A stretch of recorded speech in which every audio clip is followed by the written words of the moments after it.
Untuk pembahasan pertama, kita akan mengupas kenapa sih sebenarnya kita perlu logika dan bagaimana sih penerapan logika di bidang informatika. Kenapa logika itu penting sekali di informatika.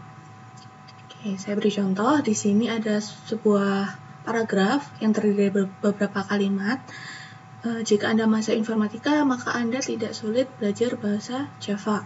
Jika Anda tidak suka begadang, maka Anda bukan masuk informatika. Tetapi Anda sulit belajar bahasa Java dan Anda tidak suka begadang, jadi Anda bukan masuk informatika. Oke, tentunya dalam paragraf ini banyak sekali kalimat yang kita harus tahu sebenarnya kalimat ini valid atau tidak sih, argumen di atas itu benar atau tidak. Nah, dalam memahami kalimat-kalimat di sini, itu kita akan mendalami yang namanya argumen dalam logika. Nah, untuk di bidang informatika sendiri atau ilmu komputer, untuk memahami sebuah algoritma dari pemrograman, nanti kalau di mata kuliah dasar pemrograman, kemudian algoritma pemrograman, itu akan menemukan yang namanya algoritma. Dan dalam algoritma itu terdiri dari logika-logika yang dijalankan. Contohnya di sini kita punya statement memakai if else, yaitu ini merupakan pernyataan kondisional, dan pernyataan kondisional ini lumayan penting di pemrograman, salah satu pernyataan yang penting di pemrograman. Dan untuk menjalankan algoritma ini dibutuhkan yang namanya logika. Contohnya di sini ada if x mod 2 sama dengan 0, artinya apabila x ini dimodulus 2 sama dengan 0, maka pernyataan yang di bawahnya ini dijalankan. Tetapi kalau tidak, maka pernyataan yang lain yang dijalankan. Nah, untuk menjalankan ini tentunya kita nanti akan menggunakan yang namanya logika. Kita akan mencari apakah ini tuh bernilai benar, apakah bernilai salah, seperti itu. Jadi, flow dari pemrograman atau alur dari pemrograman nanti akan bergantung pada logika yang dijalankan di tiap baris code-nya. Seperti contohnya di pernyataan kondisional ini. Nah, logika sendiri itu merupakan dasar dari semua penalaran atau yang kita sebut dengan reasoning. Nah, untuk penalaran sendiri itu didasarkan pada hubungan antara pernyataan atau yang kita sebut dengan nama premis. Jadi, pernyataan-pernyataan atau kalimat-kalimat kita sebut dengan premis. Di slide yang pertama tadi kita punya contoh satu paragraf isinya banyak sekali kalimat. Nah, masing-masing kalimat itu merupakan premis atau pernyataan. Kemudian dari pernyataan itu kita akan mencari yang namanya bukti validitas sebuah argumen. Jadi dari premis-premis yang ada atau dari pernyataan-pernyataan yang ada, kita mencari validitasnya atau konklusinya. Apakah argumen tersebut valid atau tidak. Seperti itu. Nah, untuk mencari konklusi, kita tidak mempermasalahkan arti sebenarnya dari sebuah pernyataan. Nanti kita akan menemukan beberapa premis yang sebenarnya kita tidak perlu mempermasalahkan artinya. Sebenarnya yang penting konklusinya, argumennya valid atau tidak. Jadi yang kita tekankan di sini, kita hanya ingin tahu apakah premis atau pernyataan yang kita punya itu menghasilkan kesimpulan yang benar atau valid atau salah. Seperti itu. Untuk bahasan selanjutnya kita membahas masalah proposisi. Nah, proposisi itu apa sih? Proposisi itu secara definisi itu adalah pernyataan atau kalimat deklaratif. Artinya adalah kalimat deklaratif itu kalimat yang bersifat menerangkan, yang bernilai benar atau true, atau salah, false, tetapi tidak pernah keduanya. Jadi, pernyataan atau kalimat yang bernilai benar atau salah itu disebut proposisi. Tapi ingat, di sini tidak mungkin bernilai keduanya, tidak mungkin bernilai benar atau salah, seperti itu. Jadi hanya satu nilai, hanya benar atau hanya salah. Oke, di contoh kali ini ada sebuah kalimat, gajah lebih besar daripada tikus. Kalau saya tanya, apakah ini sebuah pernyataan? Maka jawabannya adalah ya, karena ini merupakan sebuah pernyataan atau sebuah kalimat. Nah, sekarang ada lagi. Apakah kalimat ini adalah sebuah proposisi? Jawabannya adalah ya. Kenapa? Karena ada nilai kebenaran di sini. Nilai kebenarannya apa? Dari proposisi ini, kita tahu bahwa gajah itu pasti lebih besar dari tikus. Maka, nilai kebenarannya adalah benar atau true.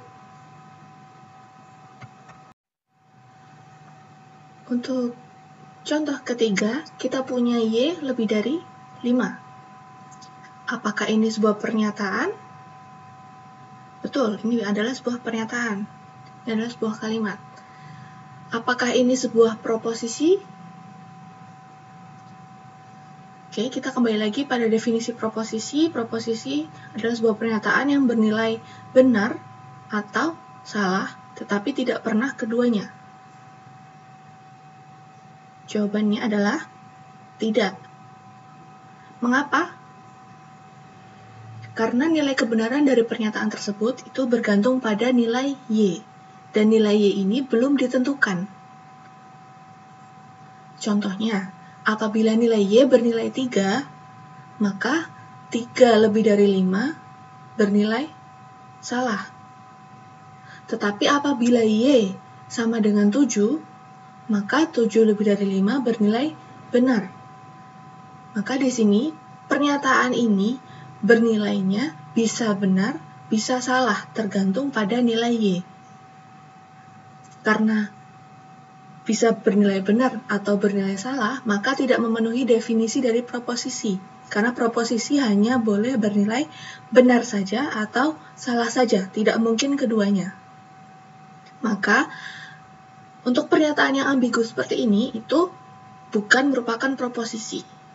Nah, pernyataan jenis ini kita sebut sebagai fungsi proposisi atau kalimat terbuka, karena masih bergantung pada sebuah variabel lain. Untuk contoh yang keempat, kita punya 2 kalimat. Sekarang tahun 2003 dan 99 kurang dari 5. Oke.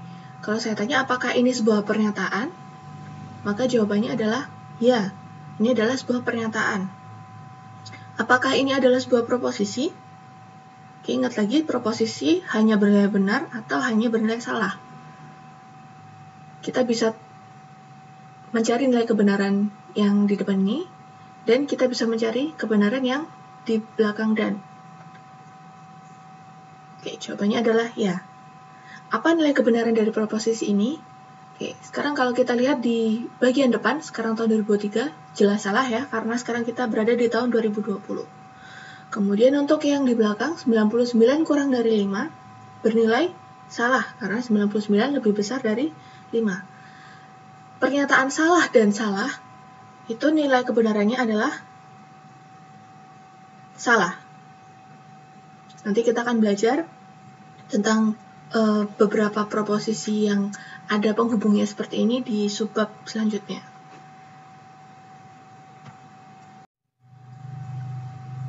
Ini adalah contoh-contoh proposisi, misalnya Jogja adalah kota pelajar, oke, benar.